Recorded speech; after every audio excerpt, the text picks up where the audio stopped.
Hello, Stephen Bedard here, and the question I want to ask in this video is, should churches observe Remembrance Day, aka Veterans Day, aka Armistice Day? The day on November 11th when many people around the world remember the armistice that ended World War I, but that day, of course, has gone on to be a time for people to think about those who have served and those who have died and those who have been wounded in other conflicts, including the Second World War, but even unto more recent conflicts. And when I asked that question, should churches observe this day? Should they recognize on a Sunday during a Sunday morning service? Should they recognize what members of the military have done and the sacrifices that have taken place?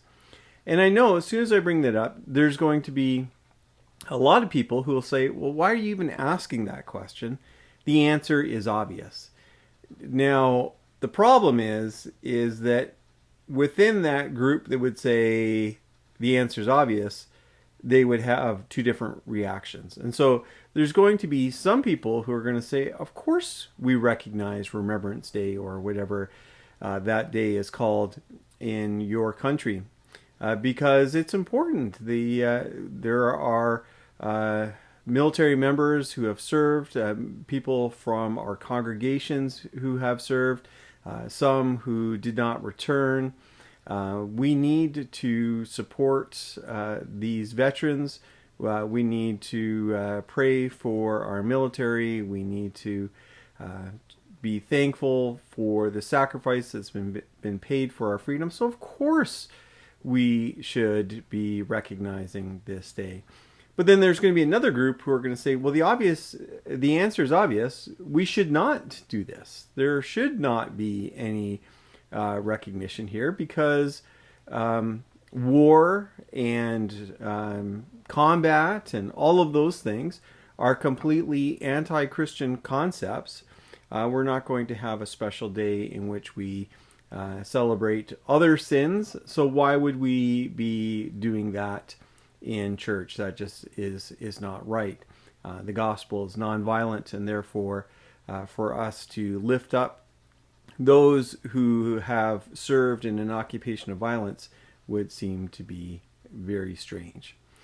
So what should churches do? So I'm always hesitant to say, should churches do this or shouldn't churches do that, because it comes across as having this binary that either you have to do it or you shouldn't do it. And if you are picking the wrong side, then you are in the wrong and you're doing something that is bad. And so I don't want to say that. So there are different churches that respond in different ways. So I grew up in a church where Remembrance Day was very important. We would have members here in Canada of the Legion. These are people who are often ex-military members, veterans, whether they were in a specific conflict or not.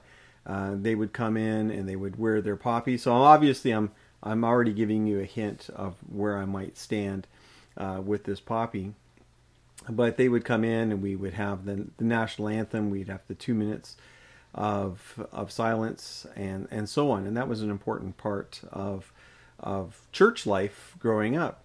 However, I will say in the first church that I served as a pastor, as a paid pastor, I was a youth pastor, and I never even noticed that we weren't recognizing Remembrance Day. So there was no statement saying we are against this. It was just kind of ignored. It just never happened, and didn't think anything of it. And then I clued in through some other circumstances within the church that our senior pastor was a pacifist, and really believed that things like this glorified war and had no place within the church.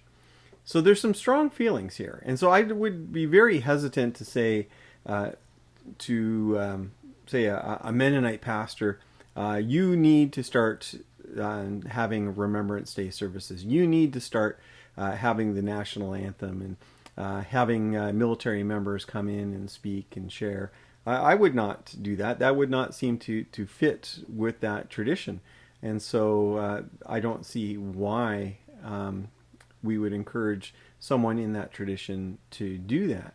But is it wrong for churches who don't necessarily have an official commitment to nonviolence? Now, I say official because we should be leaning towards nonviolence. None of us should be pro-violent.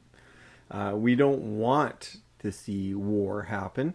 It would be great if there were no one who had to be trained for combat or anything else like that. But the fact is that we live in a world in which that does happen. There are wars, there is conflict, there are terrorist attacks, and there is a military which responds in some way. Is there a way to do this without glorifying war? Well, I think that you can do that. In fact, I've already shared I have a poppy on, so you know where I probably stand on this, but I also am a chaplain in the Army Reserves, and so I am a member of the Canadian Armed Forces. I definitely do not speak for the Canadian Armed Forces, but I am a member of the Canadian Armed Forces. So I do have a certain perspective here. But from my experience talking to people who have served, specifically have served recently in Afghanistan and have been in combat situations, I don't find them glorifying war by any means. I really don't see that happening. Oftentimes the glorifying of war happens by civilians on the sidelines who think, oh, isn't this great? We're going to send our troops in and they're going to kick butt and wipe out the enemy, and it's going to be wonderful and yay, yay. I don't necessarily see that within the military. Maybe other people have had different experience, but I've not really seen that. So it's not about glorifying war, but whether we are in favor of something called just war or not, these things happen, and there are military members who are serving and who are sacrificing something. Whether or not they sacrifice their lives, there is a cost to doing what they are doing. And so I think it is quite reasonable to have something about this, to recognize that that people do this. And there is something that we can look at within the service of military members, their willingness to put their lives on the line for the sake of others.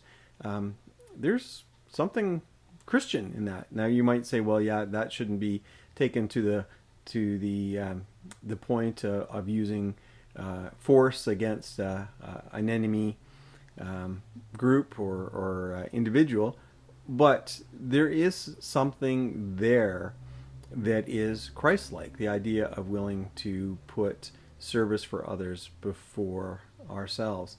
And so that is something that is worth recognizing. I do suggest that churches reflect upon where they're at. So instead of just diving in and saying, well, Remembrance Day is a beloved tradition, so let's just embrace it fully, to think about it for a little bit. What really are we saying? What is it that we are lifting up? Are we lifting up the wonderful victories of the past and the fact that we were able to defeat an enemy, or are we remembering something else? Because remember, no pun intended, but remember, November 11th is picked, and that was the day of the armistice, of the end of the hostilities. And so that's really what we're lifting up. We don't have a day where we celebrate the beginning of a war, because that is not something that we lift up as a positive thing. It's the ending of a war that is the positive thing. So I think that there is a way for churches to do this in a healthy way. And I would also encourage peace churches, so Anabaptist, Mennonite churches, who are not comfortable having poppies or singing a national anthem or doing anything like that, to even take some time to think about those who are serving in the military and those who have come back from wars, and what have they brought back with them in terms of injuries, whether that's a physical injury or a moral injury. How can churches support and pray for such people? Those are things that are worth talking about, because you are probably passing by people in your grocery store who have served, who have been affected by combat, and you would have no idea. They're not necessarily in uniform, so you don't know what has gone on. How can we as Christians support and encourage and help such people? So I would encourage people to do that as well. So should churches recognize and observe Remembrance Day? Well, I would say that it is a good thing for those churches whose theology is consistent with that to continue to do that, but to do it in a thoughtful way, not through the lens of blind patriotism, but acknowledging the complexity and the horror of war.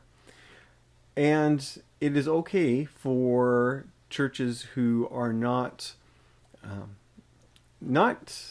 theologically consistent with that to not do that. It's okay for them to pass by on that, but I think that all of us should be considering how we can support and love people in our military.